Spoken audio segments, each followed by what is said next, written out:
Hey, Brian from RV with Tito. Now I just wrapped up the install of this 2200 watt solar array here up on the roof to power our shop this summer off grid.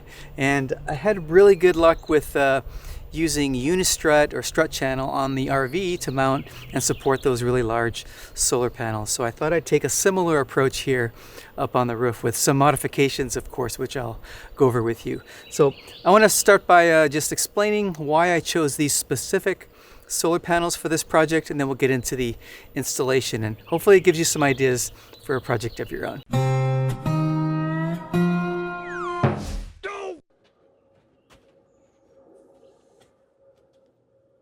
Well, the first thing you're probably noticing is that these are just really big solar panels, and I'll explain why here in a minute, but these are 440 watt panels from SUNGOLDPOWER. We'll take a look at the sticker and get some more details. These are SG440WM solar panels from SUNGOLDPOWER, and they output roughly 33 volts and 13.05 amps. And yeah, they're pretty large, so they weigh about 54 pounds, and they're about 75 inches tall, 45 inches wide. The reason I went with these really large panels is because they were very comparable to the panels that I have installed on the RV. They're about the same size. The ones I have there are 435 watts. These are 440. The problem with the panels that I have on the RV, they're working fine, by the way, is that you can't get them anywhere. I got them used, and they're manufactured by SunPower, which is now out of business. So when people ask, where can I get some of those? The answer is like, you can't unless you get them used from somebody.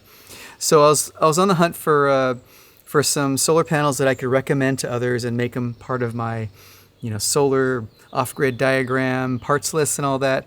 And I think these are going to be a good match for that. Now I realize this is a really large form factor. Most people aren't going to want something this big, but one of the nice things about this too is that they come in multiple sizes. I think there's a 370 watt, a 415, this is the 440, and it also comes in a really large 500 watt size. That gives people some options, especially if you have an RV and you're trying to lay it out, and the smaller panels will probably work out better if you've got things you're trying to work around. But for me, this large size works on the RV if I need to replace something. Also, it's going to be a good fit for my roof space up here. So this model is also the black on black style, which is black component, so it looks really nice and sleek when installed on the roof or probably on an RV as well. But these are also PERC panels, which is a PERC, which stands for passive emitter rear contact. I'm not going to go into great detail about what that technology means. I'm just not the right person to explain it very well.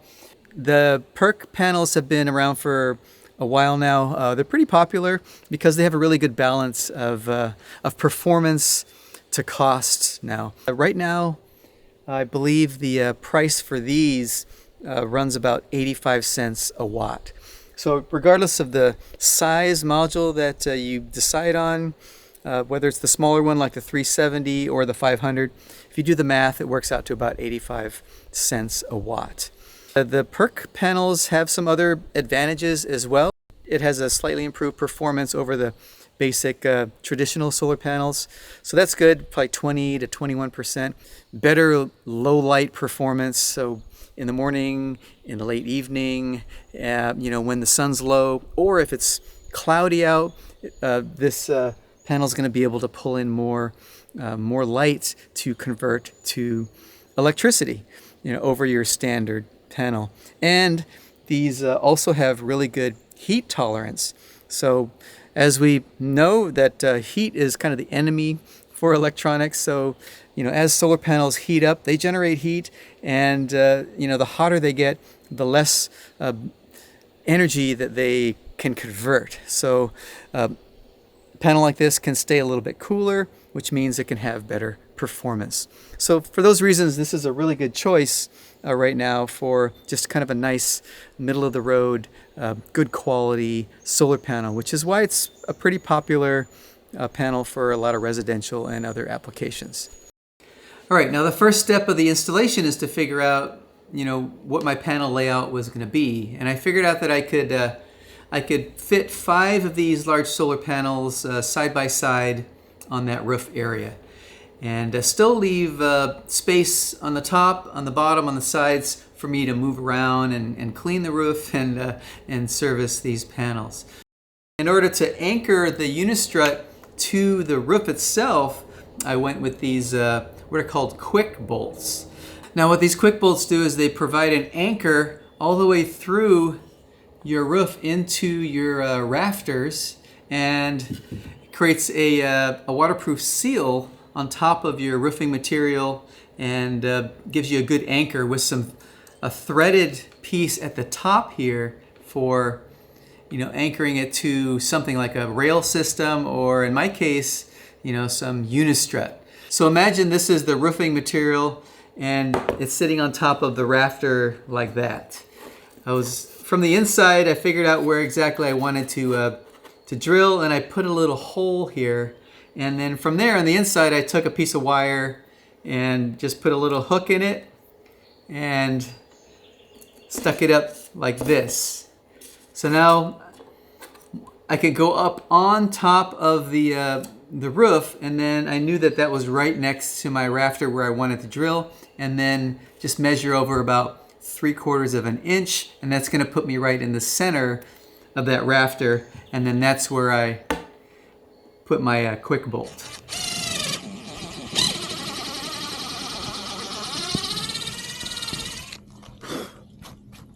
Installing these quick bolts is actually really easy, and one of the things I like about it is that you don't have to mess with the roofing material at all, because this creates a nice little seal. It doesn't take up a lot of space.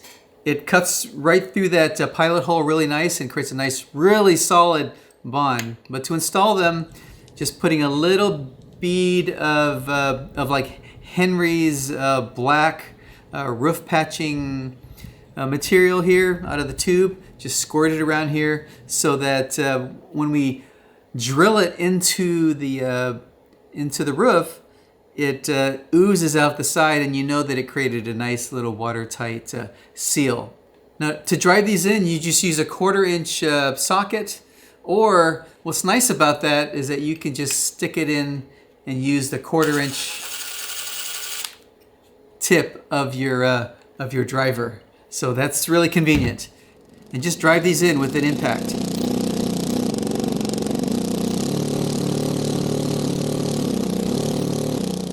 Now once you get it all seated, this little lip here on the bolt pushes down on the top and then just really pushes it in and flattens it out. And if you've got the sealant on the bottom, then it starts to just ooze out the sides, and you've got a nice waterproof seal.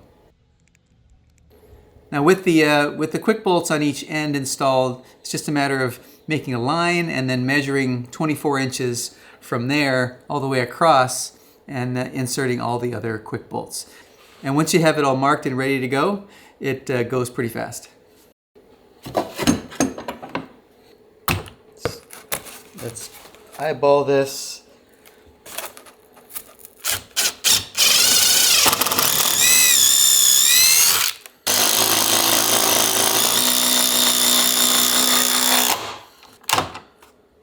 All right, so here's how the frame comes together. I'm gonna start with a nut here at the bottom. So this just gives me a little bit of adjustability here to level out the rack. And then we'll have a vertical piece, so there's gonna be the vertical part. To set it on there, I'm gonna put a washer on. And then sets like that. And then I'll get another washer. Set it inside. And then this locking nut that goes on the top. And then we can tighten that down. Yeah. Okay. Very solid. Now the next part is going to be the part that holds the solar panel on the top here. It's going to be the horizontal rack. And for that we're going to use one of these, this is a 3/8 inch nut, like a strut channel nut. It's got locking teeth in here, so it just bites down as soon as you tighten it. I'm going to put it in here and twist it. And it locks in place. This is a good, I think it's a cone nut is what it's called. Set this on top. We're going to put a washer here. And this is a 3/8 inch, I think about a 1 inch bolt. And it's going to thread right into that nut.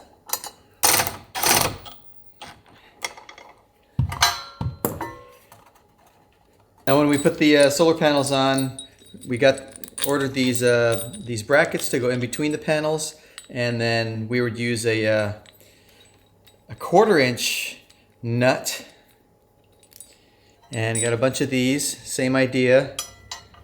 Goes in here, twists till it locks in there, and then from there we can just screw that in with a 1/4 bolt. I found these black bolts at Home Depot, so that means I don't have to paint them. Yeah, you just tighten this down to the height of the solar panel.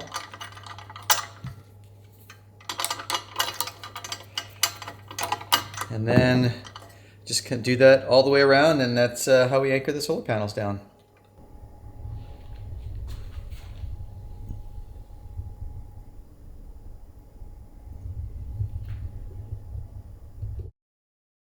Now before taking the panels up on the roof and actually mounting them, you want to do a quick visual just to make sure that there's no visible damage or anything that you can see that might affect the operation and the performance of the panel. And once everything looks okay, the next step is to actually do a quick voltage and current test to make sure that everything is working properly.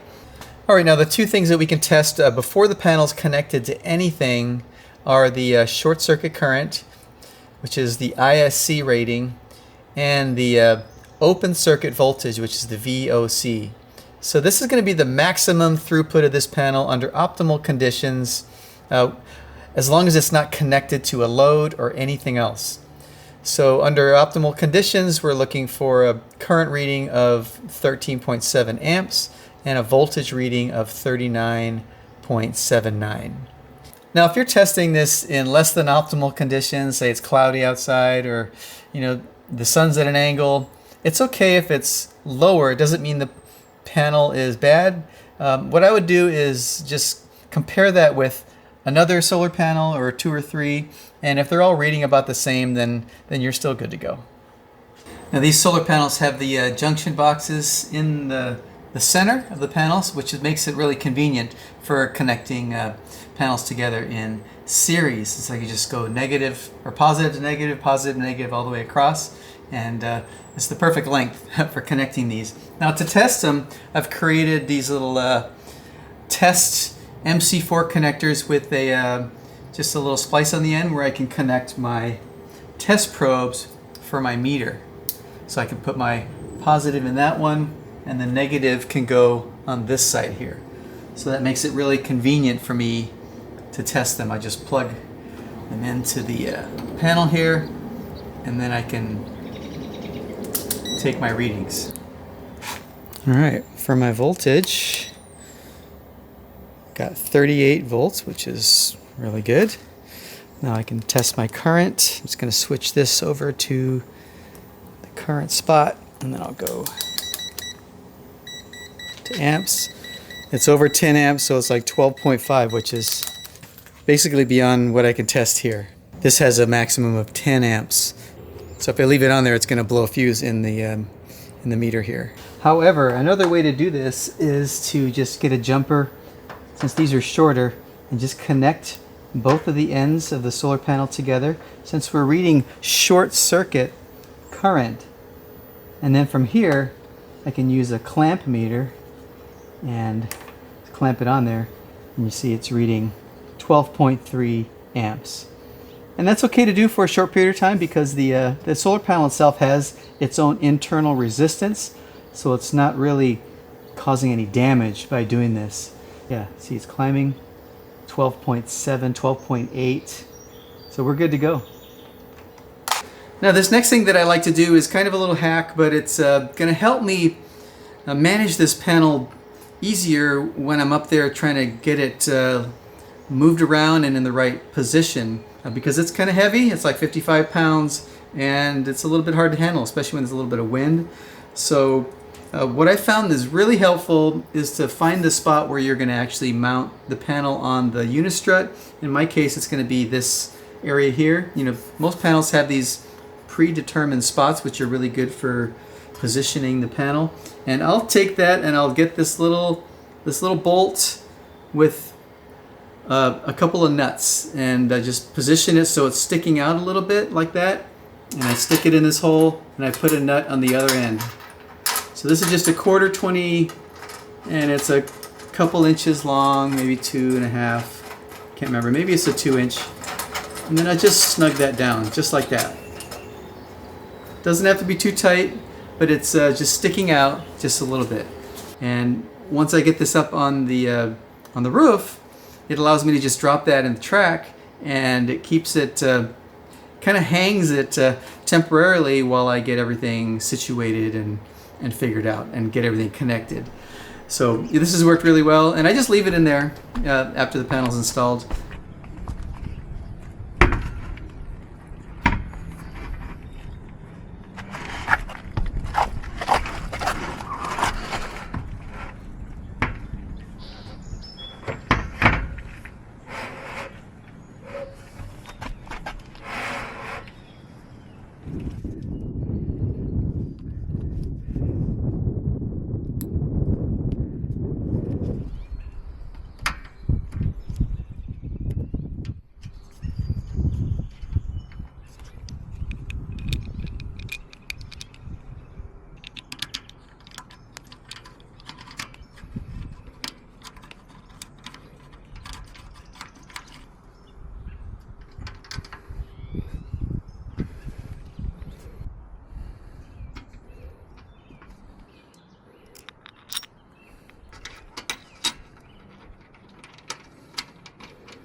With all the panels mounted and connected in series, so they're just connected from positive to negative all the way across, and all I really need to do now is take the positive from that end and negative from that end, and those two cables are run up through this conduit there and up and into the space below, along with a grounding wire.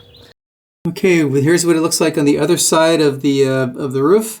Coming in, we transition to this metal clad conduit, goes into this box, and then from there we've got it going all the way down to the outer wall of the shop there to our solar junction box. From here it goes to this breaker on this box. I'm just using A right now.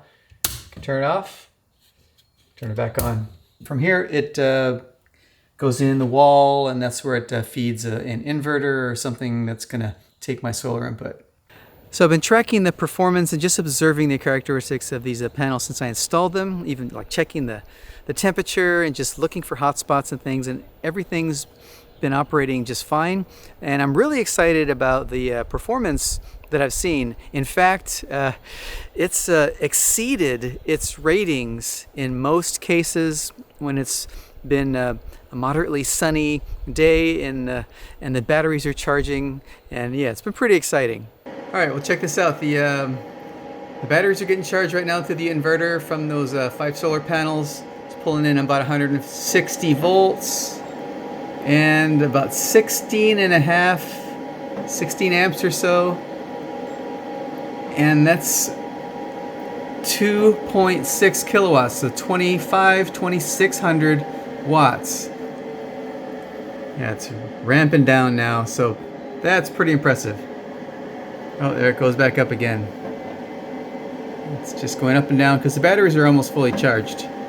Now I'm also really happy with the just the whole construction and the configuration of that strut channel rack system, it's just rock solid, and it's been working really well also. And if you're interested in how I use the strut channel to install the solar panels on my RV, be sure to go check out this video over here. It's just going to take you through that whole process.